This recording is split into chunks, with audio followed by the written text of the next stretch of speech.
He's motherfucking. He's motherfucking. He's something fucking. He thinks he's awesome.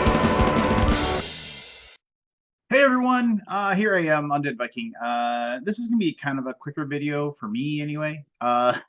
For The reason why I'm doing this video is just because I was thinking about like writing a script, and I've been kind of working on it in my brain and outlining it in digital form on how to talk about the different versions of D&D that I've played and my experiences with them, and kind of like just showing the progression. And that, if I did a video and I went a really deep dive in each one, I mean, that video would be super long, which, perhaps I'll do. It isn't like I've never done a really super long video before, and I'm not scared of doing that.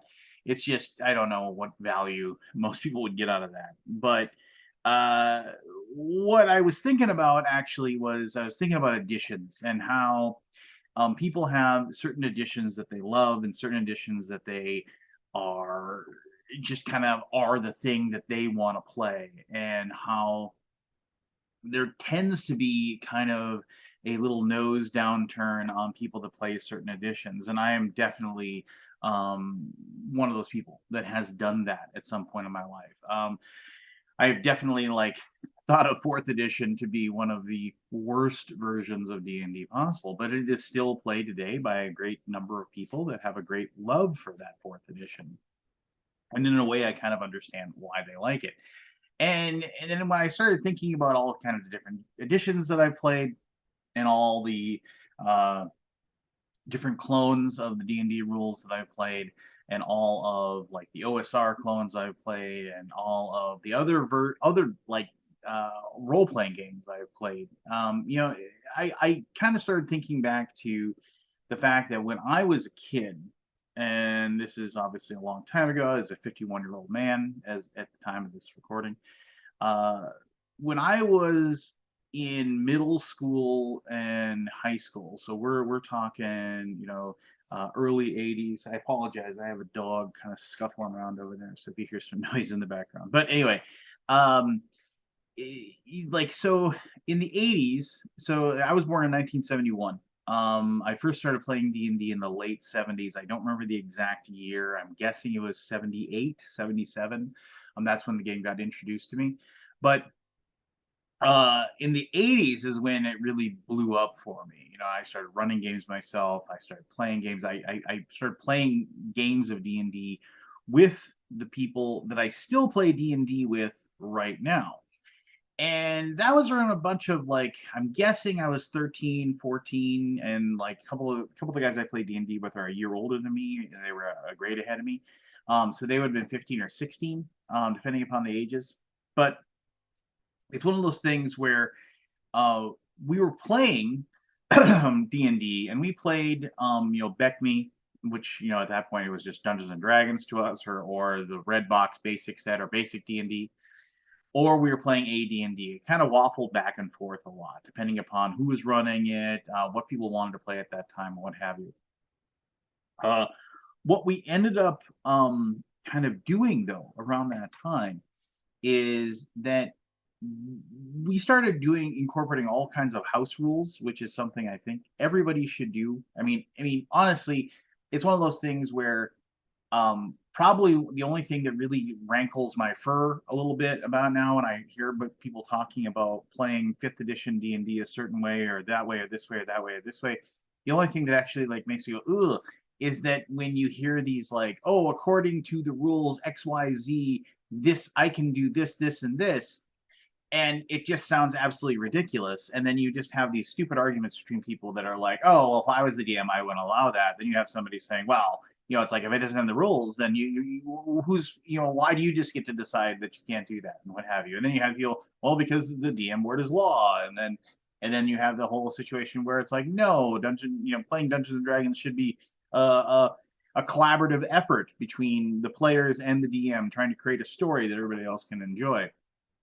And that goes to a deeper root of what D&D is. That is something that is just, I've always just thought is confounding, of the fact I just played D&D this past weekend with this group of people, a bunch of people that I've been playing D&D with for decades, and we all got together and we all just played a game, and but all of us allowed ourselves to just immerse ourselves into that world and enjoy it, and have fun, even though all of us kind of know what the outcome is going to be. We're eventually going to figure out the mystery. We're eventually going to overcome and defeat the bad guy. We're eventually going to achieve the quest that we've been sent on. Maybe the path we take might not be exactly how we thought we were going to get there, but we're going to achieve it, right? And so the point is that we're trying to learn that story and get from point A to point B.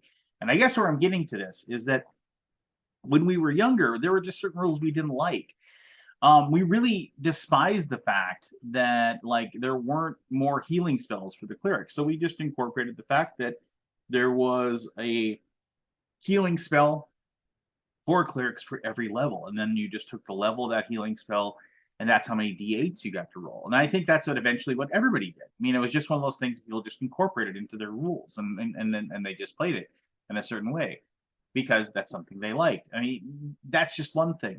We really liked the idea of having magic users having bonus spells like clerics did, and based off intelligence, which is something eventually like everybody did. So we just had certain things that we just changed and altered and what have you.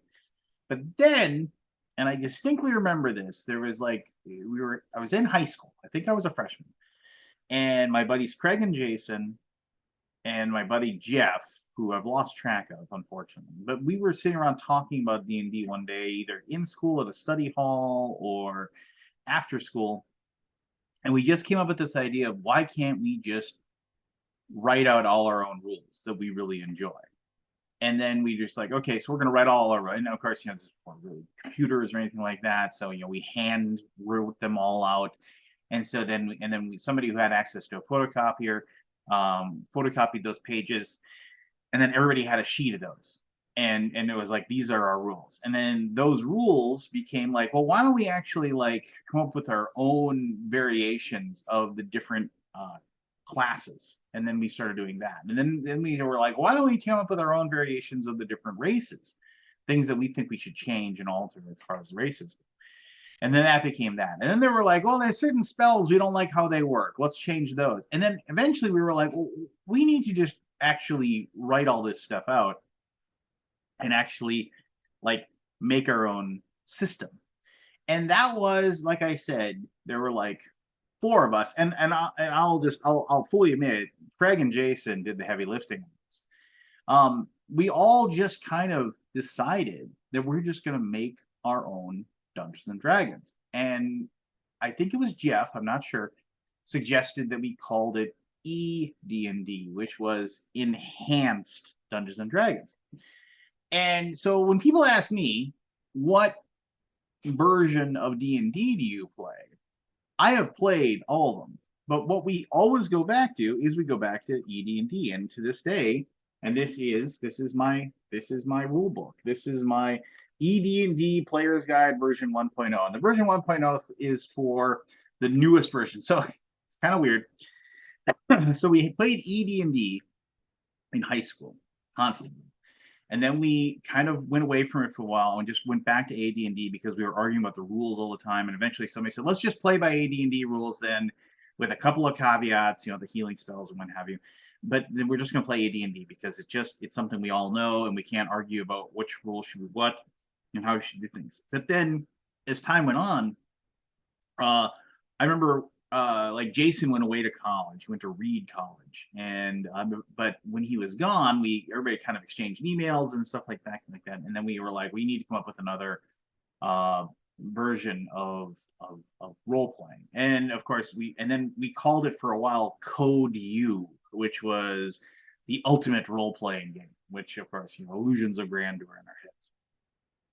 And then after we got back, Code U kind of like, I don't think we ever actually played Code U. Code U was like this idea that we were going to make it, and it was going to be this cool version, but there were things about it that we just didn't like, and it never really got created into a playable version.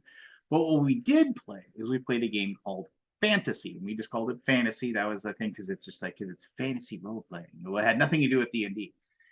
And while there were still stats and what have you, fantasy actually used a D100 system. So it might have been a little bit more like Rollmaster or Lord of the Rings role playing, stuff like that. But it wasn't very much like that. But that definitely was something that it was, like as far as the D100 system. And we played that for a while. We had two or three big, long, multiple year campaigns where we played fantasy. And one of the biggest problems with fantasy was the fact that we didn't have a really good magic system. We couldn't figure out how we wanted to run magic. So anybody who decided to run a fantasy campaign either A, just had no magic in the game, which was weird. If you think about it, it was like there's just no magic. Or B, they came up with their own magic system and incorporated it in the game. And then eventually what happened is that like third edition came out, and we all really liked third edition. We liked third edition D&D because it just kind of incorporated enough things that we just enjoyed it. And then when 3.5 came out, that kind of fixed a lot of things. And I'm kind of giving you an abridged version of what, like if I do that longer video of different versions, and we played a lot of 3.5. And then when Pathfinder came out, that was kind of our bread and butter for a long, long, long, long time. But what happened is fourth edition came out, obviously, and we didn't like that. And then when fifth edition came out, we kind of monkeyed around with it. But at that point, when fourth edition didn't pan out and we didn't really enjoy it, that is when we reverted back to ED&D, and we made up a brand new rule book for ED&D. And it's funny that it says player's guides. This is like the brand new version of ED&D. That's why it says version 1.0. Because this is a brand new, it's got the bare bones system of what we created back when we were 15, which is now nearly 30 years ago. But it has that skeleton that we're building off of. But we are, just so eventually, if we alter these rules in some major way, we will go to version 1.1 or what have you, or eventually we'll go to 2.0 or what have you. But I guess the whole point of this situation, the whole point of this video is when I was thinking about editions, and I was thinking about people saying, I don't like this edition, I don't like that edition. People that play this edition are stupid, what have you. It's stupid arguments about whatever. The whole thing is that even back when we didn't have all these different options of what we could play, we were still making our own editions. We were just like saying, we don't like the D&D that we have. We want to change it and turn it into something else. And so it is a situation where I've always said, it doesn't matter. It doesn't matter what edition of D&D you play. It doesn't matter what role-playing game you play. It doesn't matter. The point is obviously just to sit at the table and have fun with your friends and enjoy it. And we still have rules arguments constantly. We just had one this past what have you. And I finally wore down Craig, who's running the campaign, to basically change, to fundamentally change an integral situation with the skill system that exists in ED&D, because I just explained to him repeatedly over and over again just how there was a needless complexity. It's something that I harp about a lot. There was a needless complexity situation with the skill system, and so we pared it down and simplified it a great deal with this last session, which I feel a little bad I feel good that the change is made, but I do feel a little bad because I know Craig really liked that system, but eventually I just grinded on him until he finally changed it. So for the better, mind you. I guess my point is that if you're watching this video, and I know there's probably not a lot of 14 and 15-year-olds watching this video, but if you're 14 and 15 years old and you're watching this video, if you don't like the D&D you're playing, or if there's parts of it you don't like, just change it. Just throw it out. Rip it out of the rule book, and not physically. You want to keep your books kind of nice, but rip it out of the rule book and throw it away. And just don't use that rule. If you have a good session 0, you can tell the players, hey, and you're the GM, you can tell the players, hey, as this progresses, there's going to be things that happen that they're going to be like, we need to change that because the game is kind of broken if we keep doing it like X, Y, and Z. And that's fine. Just as long as everybody signs on and says, hey, everybody's going to have an equal voice. We're going to have an equal discussion, and we're going to collaboratively decide if something is broken. I can remember one time when I was playing Pathfinder, in a combination as rules as written, I was able to make a character that was just doing way way too much damage. Like I was just a murder machine, and it was as per the rules that they were able to do that. And so what we ended up doing was just like I said, this is stupid. I shouldn't be doing triple or quadruple the amount of damage as everybody else. Let's go ahead and just retroactively change my character, and I'll take some different feats, and I'll do some different things, and let's change the weapon that he has just to make everything even out, because that made it fun for everybody else. And that was and so that is something that you should be doing. I mean, is like when you play the game, you should recognize the fact that, like, if something is wrong, change it, because the whole point is to have fun and what have you. And that is why we made ED&D all those years ago, is because there was some things that were just fundamentally wrong with the way D&D was being played, and we didn't like it, and we thought if we did this or that, it would be more fun for everybody else, and for all of us, I guess I should say. But there you go. Doesn't matter what version of D&D you play. Doesn't matter what role-playing game you play. Just play the one that makes it easy for you and your friends to have fun. And if something's wrong with that version, change it. And don't give two craps about what anybody else thinks is the right version of D&D to play. So there you go. That was, like I said, thought it was gonna be a quicker video. I guess it is quicker for me. If you have thoughts about the version of D&D you play, or the role-playing game you play, or whatever, love to hear about them in the comments below. I do read those. I do respond to those. So please knock yourself out. If you want a version of ED&D or want to read it, I suppose I could send you the PDF, as long as the other designers of it, my friends, give us the okay. I don't want to see somebody, putting it on Kickstarter and making $1 million or something, without at least, giving us a little taste, if you will. But yeah, just take care of yourself out there. Be the best versions of you possibly can be, and look forward to, like, hopefully seeing one of these videos every week or so, where I just talk about nothing, and you can listen to me talk about nothing, and then you can talk about nothing back. All right, until next time, take care.